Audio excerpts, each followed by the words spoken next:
It was a typical night for Lucy, babysitting her neighbor's 5-year-old son, Brandon. She had just gotten him bathed and ready for bed when his parents headed out for their dinner reservation downtown. After reading a few bedtime stories, Brandon quickly drifted off to sleep. Lucy tucked him in snugly and quietly left his room, leaving the door ajar. Downstairs, Lucy settled onto the living room couch and browsed channels aimlessly. The house was still, except for the low hum of the AC. As the minutes ticked by, Lucy's eyelids grew heavy.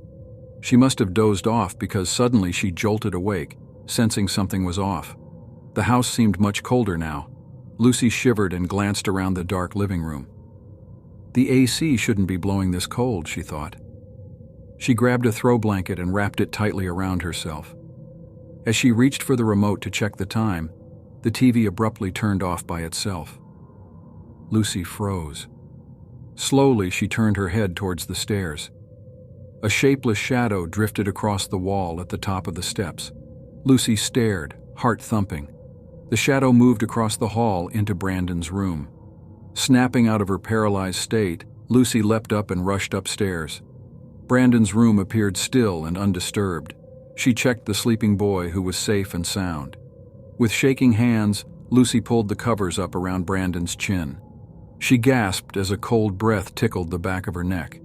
Whirling around, she saw the vague outline of a figure standing in the darkened corner of the room. Then it vanished. Terrified, Lucy sank down onto the floor, unable to tear her eyes from the empty corner. She stayed there until Brandon's parents arrived home to find her huddled on the floor, spaced out and mute. All she could do was stammer on about a ghostly encounter that no one else would corroborate. But Lucy knew what she saw, and it would haunt her forever. In the days following her encounter, Lucy struggled to make sense of what had happened. She reluctantly told her parents about the shadowy presence she saw in Brandon's bedroom that night. Of course, they were skeptical. Overwhelmed with fear and self-doubt, Lucy decided she could never babysit Brandon again.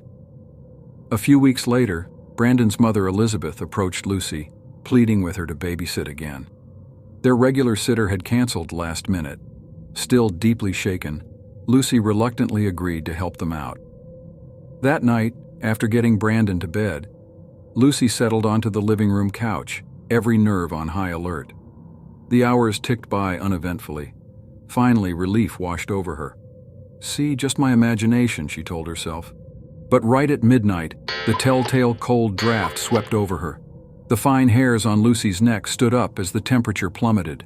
Paralyzed, she listened as slow, heavy footsteps creaked down the stairs. Thump, thump, thump. Lucy's shallow breaths came out in icy puffs. The footsteps halted at the bottom of the stairs. Unable to bring herself to turn and look, Lucy squeezed her eyes shut. An icy touch on her shoulder made her scream out in terror. Whipping around, she saw the ghostly figure standing right behind the couch, staring down at her. Rotted teeth showed through a grimace on its decomposing face. Lucy scrambled off the couch and backed away, screaming hoarsely. Suddenly, Brandon's parents burst through the front door. The ghost vanished instantly. Brandon's mother grabbed Lucy's shoulders firmly, snapping her out of hysteria. All Lucy could do was sob deeply as Mr. and Mrs. Wilson resolved never to ask her to babysit again. In the aftermath, Lucy found herself plagued by intense nightmares. She'd wake up nearly every night in a cold sweat, seeing the ghostly figure's gruesome face. Her parents urged her to see a therapist, worried for her mental health. During her first therapy session, Lucy reluctantly recalled the details of her haunting experiences while babysitting for the Wilson family. The therapist listened intently, jotting down notes. She suggested the ghostly encounters may have been hallucinations or night terrors triggered by anxiety. Though doubtful, Lucy agreed to be treated for PTSD to appease her parents. The weeks went on with no change. The nightmares persisted. Lucy felt herself growing detached from friends and family. She stopped leaving the house altogether. One night, Lucy awoke to find the ghostly figure standing over her bed, more vivid than ever.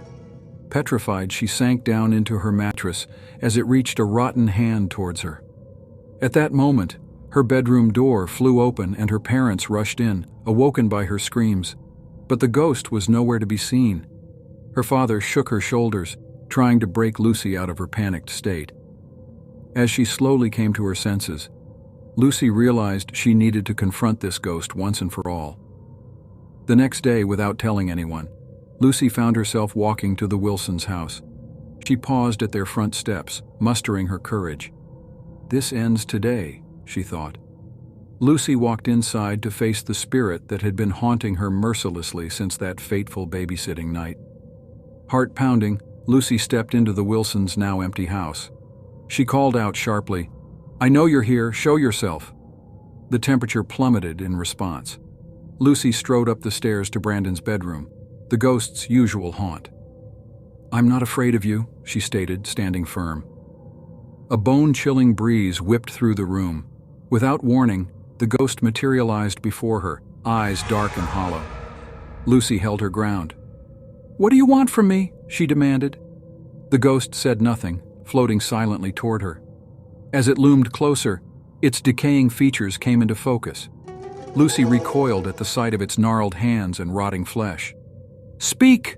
Lucy shouted, mustering her courage. In a voice like icy wind, it rasped, "You know." Confused, Lucy shook her head. The ghost pointed one bony finger at her and everything went black. When Lucy came to, she was alone. The ghost had vanished without a trace. Shaken, she rushed out of the house, more perplexed than ever. What did the spirit mean? What was it that she knew? Try as she might, Lucy could not make sense of the bizarre encounter. The identity of the ghost remained a mystery, its motives unclear. In the weeks that followed, she scoured records, looking for clues about the property's history to no avail. Lucy reluctantly accepted that some secrets are not meant to be uncovered. But she knew this was not the last she would see of the ghost with the chilling presence and ominous message. Whatever truth it alluded to still lurked in the shadows, waiting to be brought into the light. Lucy could feel the spirit watching her, biding its time to reveal itself once more.